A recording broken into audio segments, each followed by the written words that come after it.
स्वागत है आप सभी का एफएम न्यूज देख रहे हैं आप, और आपके साथ मैं हूं नितिशा बंसल।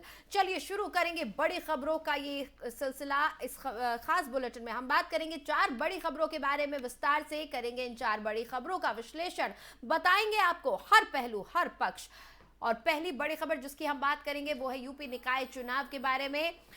दूसरी बड़ी खबर, दिल्ली बीजेपी का दाव। दरअसल एमसीडी के लिए मेयर और डिप्टी मेयर पद के उम्मीदवार बीजेपी ने घोषित कर दिए हैं। तीसरी बड़ी खबर, खुर्शीद के एक बयान से सियासी उबाल आ गया है। सलमान खुर्शीद ने राहुल गांधी की तुलना भगवान राम से कर दी और इसको लेकर अब विरोध जताया जा रहा है। चौथी बड़ी खबर, मौसम की मार, लगातार भारत के कई राज्य शीतलहर की चपेट में हैं। वहीं दूसरी तरफ अमेरिका में बर्फीले तूफान के चलते स्थितियां विकट बनी हुई हैं। तो चलिए शुरू करेंगे खबरों का ये सिलसिला। सबसे पहले शुरुआत इस वक्त की पहली बड़ी खबर के साथ।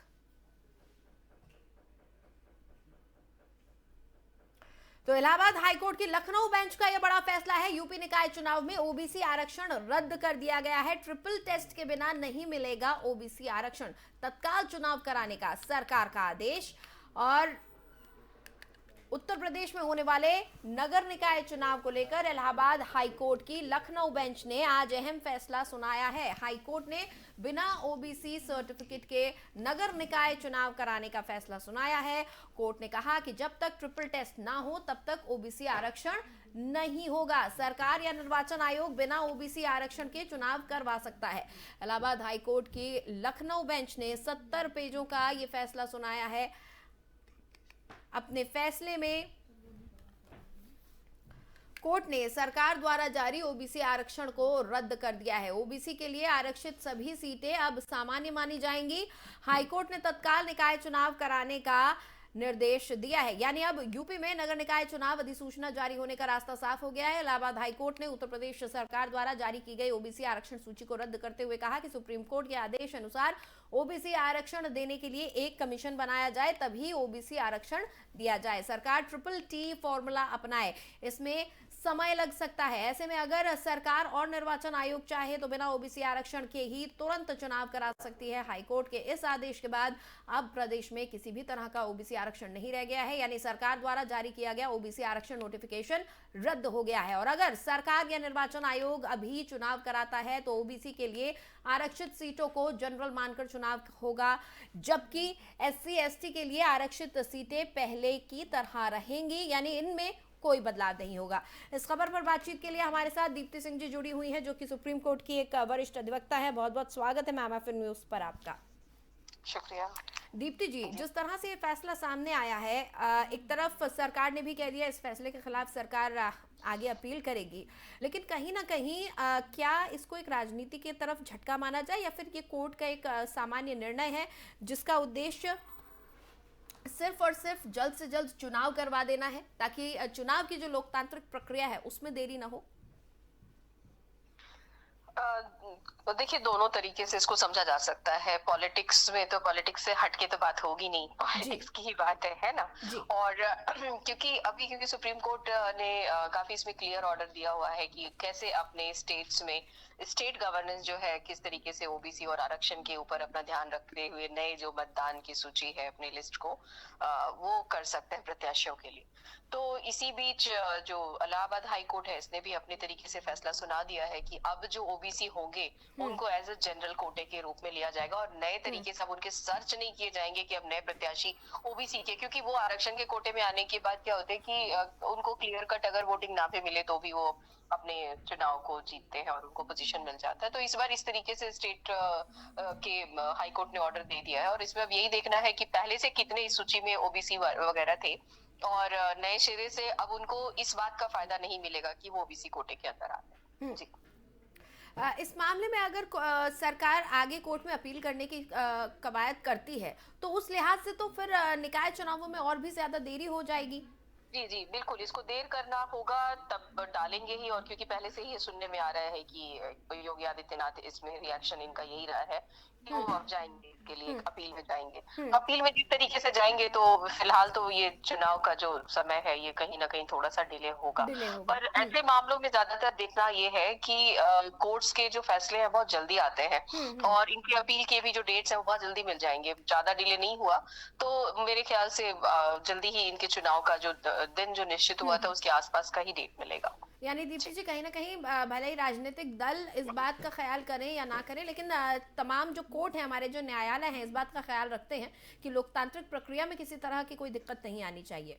पोजीशंस खाली नहीं रख सकते ना, जब तक जी अभी देखिए सब जगह स्टे लगा हुआ, और कब तक इस हाँ तरीके के सिचुएशन में रहा जाएगा। तो इसलिए ये जो निकाय के चुनाव है इसमें जल्दी से जल्दी ऑर्डर और डेट्स आएंगे, ठीक है। ऐसा लगता है जी। चलिए, बहुत बहुत शुक्रिया दीप्ति जी हमारे साथ जुड़ने के लिए।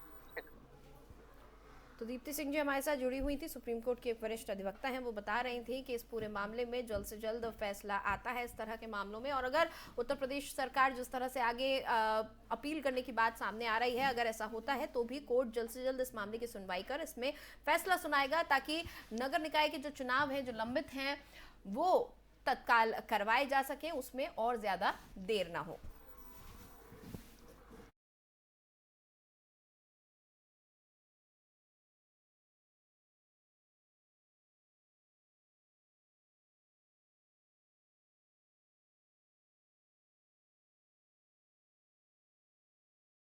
और चलिए अब रुक करेंगे दूसरी बड़ी खबर का। दिल्ली में एमसीडी मेयर चुनाव में बीजेपी का दाव। बीजेपी ने रेखा गुप्ता को बनाया है मेयर उम्मीदवार। आपकी शैली ओबरॉय से रेखा गुप्ता का मुकाबला है। बीजेपी ने कमल बागड़ी को डिप्टी मेयर उम्मीदवार बनाया है। बीजेपी ने दिल्ली मेयर चुनाव के लिए उम्मीदवारों का ऐलान कर दिया है। बीजेपी ने मेयर पद के लिए रेखा गुप्ता तो कमल बागड़ी को डिप्टी मेयर पद के लिए उम्मीदवार बनाया है। रेखा गुप्ता का मुकाबला आम आदमी पार्टी की उम्मीदवार शैली ओबरॉय से होगा, जबकि डिप्टी मेयर पद के लिए मोहम्मद इकबाल से मुकाबला है। वहीं बीजेपी ने स्टैंडिंग कमेटी के लिए कमलजीत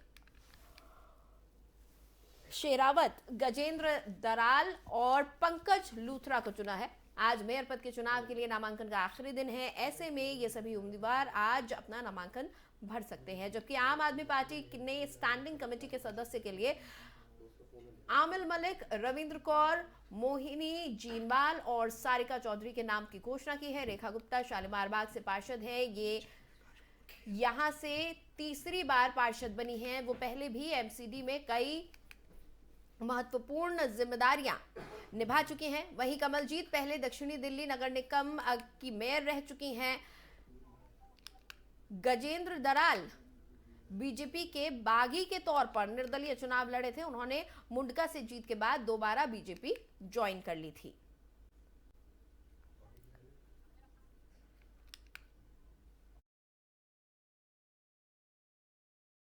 और इस खबर पर बातचीत के लिए हमारे साथ जयप्रकाश जी जुड़े हुए हैं, जो कि पूर्व मेयर रहे हैं, बीजेपी से ताल्लुक रखते हैं। बहुत बहुत स्वागत है सर एफएम न्यूज पर आपका। जी नमस्कार। जयप्रकाश जी, हमने ये देखा था कि जब रिजल्ट्स घोषित हुए थे एमसीडी चुनाव के, उसके बाद बीजेपी लगातार कह रही थी कि अभी मेयर बनना बाकी है, अभी मेयर बनना बाकी है, मेयर तो बीजेपी का ही होगा। तो क्या लग रहा है आपको, शैली ओबरॉय और रेखा गुप्ता के बीच जो टक्कर होने वाली है? रेखा गुप्ता जाहिर तौर पर एक पुरानी नेता है, कई पदों पर काम कर चुकी हैं बीजेपी के संगठन के अंदर भी, तो क्या इसी लिहाज से उन्हें चुना गया है, आपको लगता है? देखिए, रेखा जी हमारी पार्टी की बहुत वरिष्ठ नेता हैं। दिल्ली प्रदेश में वो महामंत्री भी रही हैं और 30 बार पार्षद चुन कर आई हैं, और अभी राष्ट्रीय महिला मोर्चा की राष्ट्रीय उपाध्यक्ष हैं, और पीछे उत्तर प्रदेश चुनाव में वहाँ की प्रभारी भी थी। तो पार्टी के कई अहम पदों पर उन्होंने काम किया है, एक बात।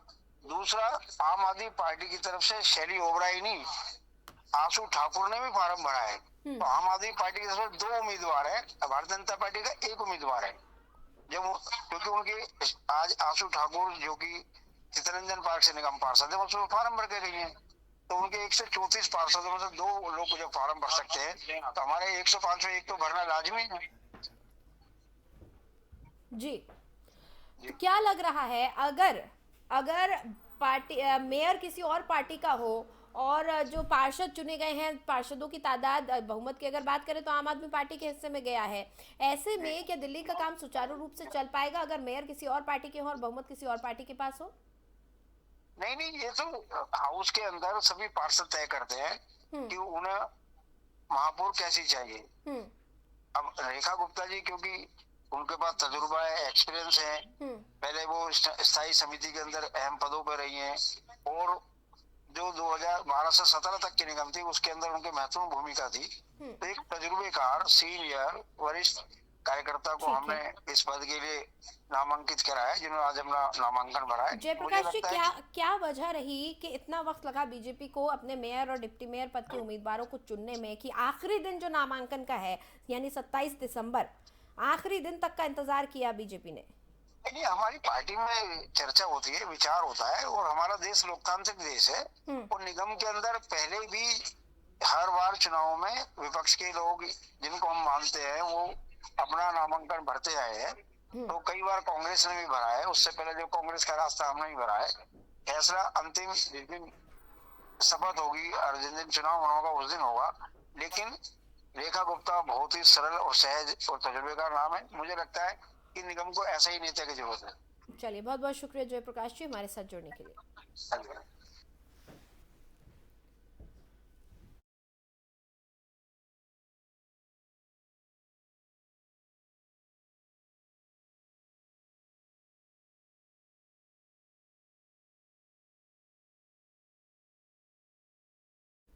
चलिए आगे बढ़ेंगे और बात करेंगे तीसरी बड़ी खबर की। मुरादाबाद यूपी कांग्रेस नेता सलमान खुर्शीद का बड़ा बयान सामने आया है। खुर्शीद ने भगवान राम से राहुल गांधी की तुलना की। जहां भगवान राम सब जगह नहीं पहुंच पाते, जहां भगवान नहीं पहुंच पाते, वहां भरत खड़ाऊ लेकर जाते हैं। यूपी में खड़ाऊ पहुंच चुकी है, राम जी भी पहुंचेंगे। इस तरह की बातें सलमान खुर्शीद द्वारा कही गई थी। चाहे सरकार में हो या ना हो, राहुल गांधी हमेशा से ही चर्चाओं में रहते हैं और चर्चाओं के केंद्र में रहते हैं राहुल हमेशा। राहुल फिलहाल भारत जोड़ो यात्रा में कांग्रेस का नेतृत्व कर रहे हैं। दिल्ली की सर्दी में उनका हाफ टी शर्ट पहनना चर्चा का विषय बना हुआ है। और इस सबके बीच कांग्रेस नेता सलमान खुर्शीद ने उनकी तुलना भगवान राम से कर दी है। उन्होंने क्या कुछ कहा है, आइए आपको सुनवाते हैं। यात्रा तो 100 साल तक चल सकती है, लेकिन समय सीमित होता है। और एक क्षमता भी, हर व्यक्ति की क्षमता सीमित होती है। हमें तो ऐसा लगता है कि राहुल गांधी की क्षमता सीमित नहीं है, थका दिया है। लेकिन हम कह भी नहीं सकते कि हम थक गए हैं। वो जिस रफ्तार से चलते हैं, जितने दिन से वो चले हैं, जिस तरह से हमको उनके पीछे पीछे साथ साथ चलना पड़ रहा है, तो हम तो ये मानते हैं कि वो रियली, ये मान के चलिए कि वो सुपर ह्यूमन है। हम इतने जैकेट कोट पहने हुए हैं, वो टी शर्ट में निकलते हैं। बताइए, हम ठुठुर रहे हैं ठंड में, वो टी शर्ट पहने निकल रहे हैं। एक योगी जैसी, जब उन्होंने कही दिया मैं तपस्या में हूँ, तो वो तपस्या कर रहे हैं। अब तपस्या के लिए एक योगी कहीं बैठ गया, किसी गुफा में बैठ गया, एक योगी की तपस्या के लिए, तो आप इस बात की बात कह रहे हैं कि वो दूसरी गुफा में तो गए नहीं, दूसरी गुफा में गए नहीं। तो जब ये कार्यक्रम बना था, तो ये तय हुआ था कि एक भैया एक सीधा मार्ग बनाओ कन्याकुमारी से कश्मीर तक। उसमें उत्तर प्रदेश, अनफॉर्चुनेटली उत्तर प्रदेश उसमें बाएं दाएं रह गया। तब बहुत लोगों ने, हमने जब रोना किया कि नहीं उत्तर प्रदेश में आना है, उत्तर प्रदेश में आना है, तो उन्होंने समय निकालकर ये कहा कि 3-4 दिन मैं उत्तर प्रदेश में दूंगा। मैं दिल्ली आता हूँ, दिल्ली से निकलकर उत्तर प्रदेश आ जाऊंगा, तब हरियाणा जाऊंगा। तो उत्तर प्रदेश की वजह से उन्होंने हरियाणा को 2 भाग में बांट दिया। हरियाणा जा चुके हैं, हरियाणा वो फिर जाएंगे, लेकिन सिर्फ उत्तर प्रदेश की वजह से उन्होंने इतना अपना कार्यक्रम बदला है। और इसलिए हमको आभार प्रकट करना है। लेकिन आगे भी बड़े कार्यक्रम हैं। हमारी जो यात्राएं हुई हैं, 6 यात्राएं हुई हैं, उसका लक्ष्य भी, एक तो हम तैयारी करें इनकी यात्रा की, दूसरा अभी क्योंकि वो नहीं आ रहे हैं, तो उनके नाम पर ऐसा है, आप तो जानते हैं भगवान राम की खड़ाऊ बहुत दूर तक जाती है, तो कभी कभी खड़ाऊ लेकर भी चलना पड़ता है। हमेशा भगवान राम नहीं पहुंच पाते हैं, तो खड़ाऊ लेकर चलना पड़ता है। तो भरत उनकी खड़ाऊ लेकर चलते हैं, तो खड़ाऊ लेकर हम उत्तर प्रदेश में चले हैं। उत्तर प्रदेश में खड़ाऊ पहुंच गई है, तो राम जी भी पहुंचेंगे, ये हमारा विश्वास है। यात्रा तो और इस खबर पर बातचीत के लिए अंशु अवस्थी जी हमारे साथ जुड़े हैं, कांग्रेस नेता हैं। बहुत बहुत स्वागत है FM न्यूज पर आपका। नमस्कार अंशु जी, सलमान खुर्शीद साहब इस बीच एक बयान के चलते काफी चर्चाओं में हैं, और वो ही नहीं, राहुल गांधी जी भी। एक तो राहुल गांधी की भारत जोड़ो यात्रा और ऊपर से उनका टी शर्ट पहनकर दिल्ली की सर्दी में बाहर निकलना, वो तो चर्चा का विषय था ही। लेकिन भगवान राम से जिस तरह से उनको जोड़ दिया है, इसको लेकर इस वक्त काफी अब सियासी उबाल देखा जा रहा है। कांग्रेस की क्या प्रतिक्रिया रहेगी इस पर? देखिए, ये तो अच्छी बात है। कम से कम एक जो इस मर्यादा पुरुषोत्तम राम है, अगर उनके नाम के साथ श्री राहुल गांधी जी का नाम जुड़ता है तो इसमें तो कहीं कोई बुराई नहीं। भगवान राम तो एक आदर्श पुरुष थे, एक आदर्श राजा थे। तो ऐसे व्यक्ति जो समाज के लिए प्रेरणा हो, आदर्श हो, उनके साथ नाम जुड़ना तो अच्छी बात है। मैं मानता हूँ कि इसका स्वागत होना चाहिए। इसको लेकिन कई हिंदू संगठन हैं वो भी नाराज हो गए हैं। अब कई हिंदू संगठन भी नाराज हो रहे हैं। मेरी बात सुन लीजिए। देखिए, इससे तो नाराज वही लोग हो सकते हैं जो भगवान राम को नहीं मानते, भगवान राम का दिल से सम्मान नहीं करते, और वो लोग नाराज हो सकते हैं जो भगवान राम के चरण छूकर उनके आचरण को नहीं मानते। हम तो इस बात से काफी आश्चर्य हो रहा है कि जो लोग राम राम दिन रात करते हैं और वो उनको इस बात से नाराजगी हो रही। अरे मर्यादा पुरुषोत्तम राम, उनके चरण छूने वाले भारतीय जनता पार्टी आरएसएस के लोग कम से कम उनके आचरण की बात तो कर ले। श्री राहुल गांधी जी भी उसी तरीके से वही आचरण कर रहे हैं जैसा मर्यादा पुरुषोत्तम राम ने किया था। मर्यादा पुरुषोत्तम राम ने पूरे देश में भ्रमण करके अपनी सेना बनाई थी। जो पिछड़े थे, जो दलित थे, जो दुखी थे, उनके साथ खड़े हुए, शबरी के बेर खाए। जैसे राहुल गांधी जी लोग गरीबों से मिलते, पीड़ितों से मिलते हैं, उनकी लड़ाई लड़ते। तो जो लोग भी इसका विरोध कर रहे हैं, मैं तो मानता हूं कि वो भगवान राम के नाम की बात भले करते हो, लेकिन ना तो वो भगवान राम के आचरण को जानते हैं, ना मर्यादा पुरुषोत्तम राम के आचरण का पालन करने की उनमें हिम्मत है। चलिए, बहुत बहुत शुक्रिया अंशु अवस्थी जी इस पूरी बातचीत के लिए। तो अंशु अवस्थी जी हमारे साथ जुड़े हुए थे, कांग्रेस नेता है। उनका कहना है कि वही लोग इसका विरोध कर सकते हैं जो भगवान राम को मानते ही ना हो, क्योंकि भगवान राम जो मर्यादा पुरुषोत्तम थे, जो एक महापुरुष थे, जो एक महान राजा थे, उनकी तरह अगर कोई आचरण करता है और अगर ये बात कही जाती है तो जो लोग इसका विरोध कर रहे हैं जाहिर तौर पर वो भगवान श्री राम का सही मायनों में अनुसरण नहीं करते। और फिलहाल बड़ी खबरों के इस खास बुलेटिन में इतना ही। मुझे दें इजाजत, लेकिन आप बने रहें एफएम न्यूज के साथ।